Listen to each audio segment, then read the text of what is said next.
but what is the meaning of all this? What, you know, It's the big question. Yeah, that's the big question. What is the meaning of all this?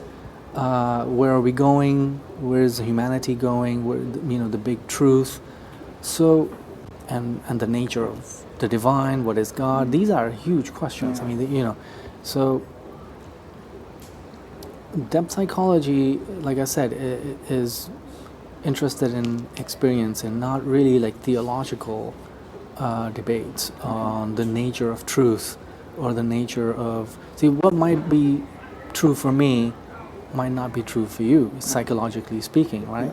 So speaking of numinous experiences, see, what a numinous experience for you might hold symbolically might not hold value for me. For example, I'm working on the ritual Ashura, and Shia Muslims, you know, they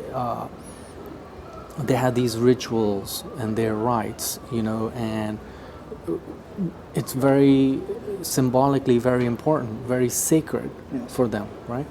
And another person might just look at this phenomenon from a different perspective and have no idea what's going on, and basically, you know, dismiss the whole thing as a pathology, right?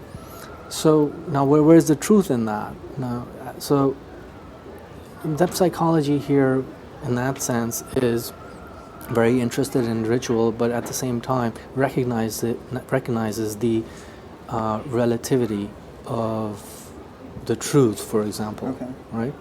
And but at the same time tries to see the archetypal, the depths of the psyche and what it is trying to, what is it doing, where is it going, the telos, like I said, like what is the purpose of this. So basically, you know, what I'm interested in is the numinous experience as a healing aspect of, for example, the ritual in Ashura or any numinous experience for that matter. So I think that the archetypal experiences or even investigation, the logos, you know, the psychology is actually the logos of the psyche, right? So the logos meaning the investigation of the psyche. So when we investigate the psyche and the depth of the psyche, as Jung did, he actually recognized patterns, right? So these patterns are archetypal patterns, and symbolically they compensate for our conscious one-sidedness or rational, when one is too much one-sided in its behavior and its approach. For example, like, you know, rationalism and enlightenment,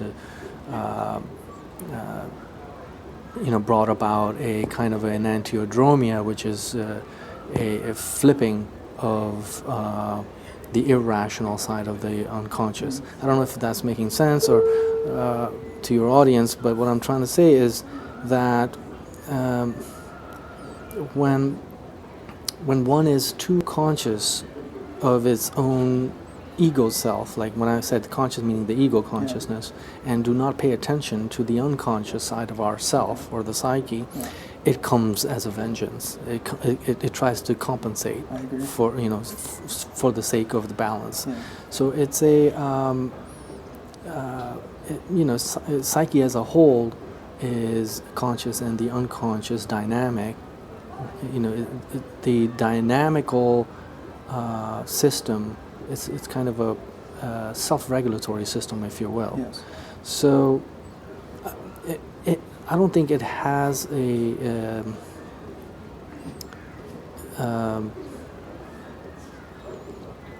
kind of a truth that I can point to. You know, wherever we go, these archetypes will still manifest in one way or another. Absolutely, absolutely. I mean, we see it a lot in movies too. So, like, you know. Right. There are archetypal patterns in movies. The Lion King Simba being the prince who needs to reclaim his kingdom. Exactly. You see that in like Moksha, which is like an old, old Hindu or Vedantic tale. You see these recurring themes and stories. Right. Hollywood has made huge money off of it. Oh yeah. If I go, Theoden dies. You did not kill me. You will not kill him. Right now! Right now! Right! Right for ruin and the world's ending! Death!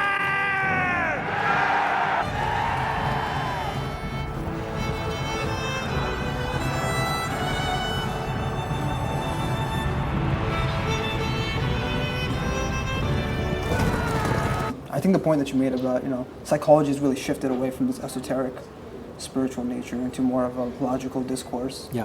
And, Carl Jung, we've shifted away from Jungian psychology in large part. I know the education that I'm getting at my university doesn't really regard psychoanalysis as anything more than just bygone psychology that, that we really shouldn't regard as being clinically effective and whatnot. Well, Jungian psychology was actually pushed aside from the beginning. Yeah. And I think now it has merit. It has gained merit actually, and it's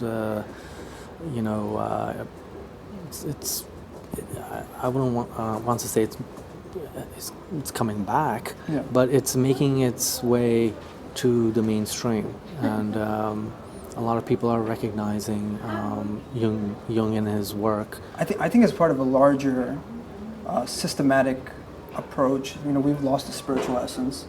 Yeah. That was at the root of psychology once, and extrapolating from that, we've lost the spiritual essence of a lot of what religion can be also. So when we participate in rituals like Ashura, rituals like Juma prayer, right? These archetypes of love and compassion, we see Hussein being the symbol of justice and compassion and peace in the world. When we participate in these rituals, those behaviors should manifest through us also. We should try to manifest compassion and love and peace, just like Hussein once did, or just like these other archetypes once did. Right, and I'm actually focusing on a couple of archetypes in my study with this ritual. One of them is that the archetype is playing in the whole Ashura ritual is the slain hero archetype, right?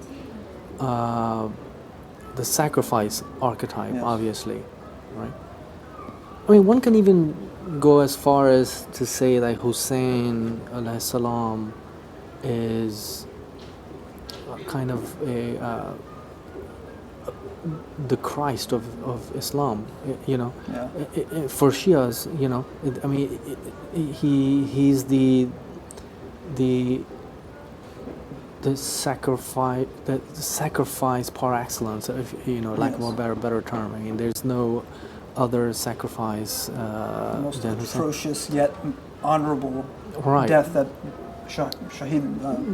that one can achieve. Right. Exactly. But there are other, like archetypes that are playing within the tragedy of Karbala, right? We have Abbas, like the warrior. The warrior archetype. There you go. Abbas, the courageous, valiant warrior. Exactly.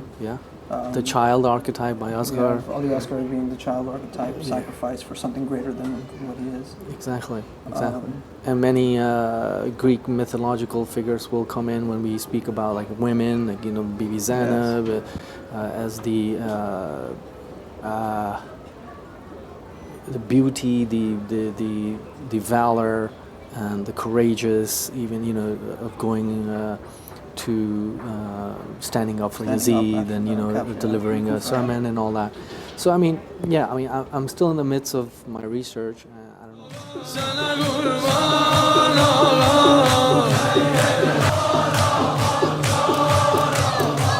زنده باشی انشالله. آقا جان آقا